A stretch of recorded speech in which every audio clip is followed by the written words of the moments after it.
Protecting rhinos has become a costly liability. In the Kruger National Park, the heartland of state-owned rhinos, numbers have dropped by about 63% over 10 years, despite hundreds of millions of rand spent on anti-poaching efforts. For many private game owners, rhinos have become too costly, too stressful to keep, and they could end up ditching the animals. Experts fear this could spell the beginning of the end for this ancient species in the wild. To talk more about this, I'm joined by environment journalist and author Don Pinnock.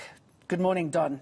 Really disturbing findings, and it just seems to be getting worse. I mean, how close are we to losing this magnificent animal?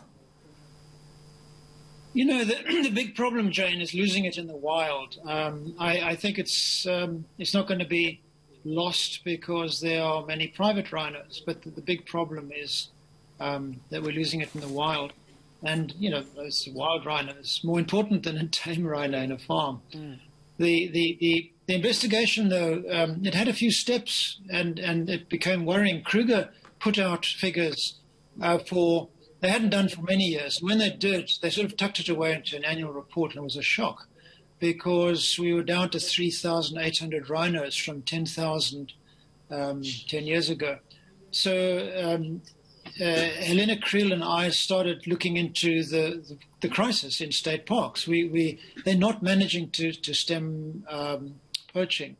Then we went, okay, well, the private rhinos have a lot of rhinos, so let's have a look there. In fact, the figures are 6,000 in state parks, 8,000 rhinos in private hands. How are they doing? Well, it turned out not well. I don't approve of farming wild animals. I don't think it's a good idea, but given that they are farming rhinos, private rhino owners have the most rhinos in the world. And you've got speculators. They're speculating on a failed speculation because they can't sell the horns, and I don't think they should. They can't sell rhinos because the cost of looking after them is so high because of poaching. And then you've got the guys, the private reserves, and they've been hammered from two directions too. They can't sell rhinos. The cost of protection is enormously high. So, you know, rhinos are becoming a liability all round, and that's really the crisis. Private John, owners if the Kruger National Park can't get it right, I mean, that doesn't bode well for others because, as you say, it's increasingly expensive. I mean, what is the solution? Do we have it? We don't have a solution from this point. What this article has kicked off, the research for the article, is that we're going to get a whole lot of people from all sides of the debate. This debate is very acrimonious, actually, between the people who want to sell, want to push CITES who are selling, and people who say that's insane because it'll increase poaching. We want to get people from both sides together in a Zoom and record it and get them to come up with solutions. There's a lot of people with lots of different solutions, some of them in Australia, some of them in the States, who've been studying rhinos. And so at this point, if you talk to me in a month's time, I might be able to tell you some of the solutions. But right now, at the end of our research, it was no, we don't actually know. All these private owners could simply sell all their rhinos or get rid of them. But they're like cattle. You can get rid of them. They're in private hands.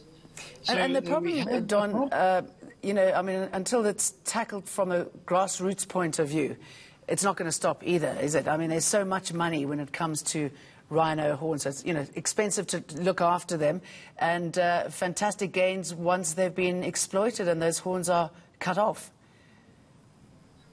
Yeah, you know, look, the state parks, I feel for them. Many, like Kruger, is surrounded by a lot of poverty in another country as well. So it's terribly hard to stop poaching, and I'm not sure the demand reduction in the buying states like Vietnam and China are really working.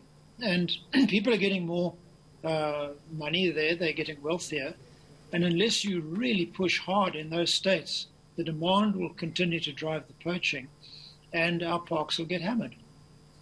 Don, we've run out of time, but if we continue on this trajectory for rhino in the wild, how long do we have? It's hard to put a time on it. Yeah, but we are losing them. They could go extinct in the wild. That's all I can say. The time, I don't know. 5, 10 years, maybe less. We can't let that happen. Don, thank you.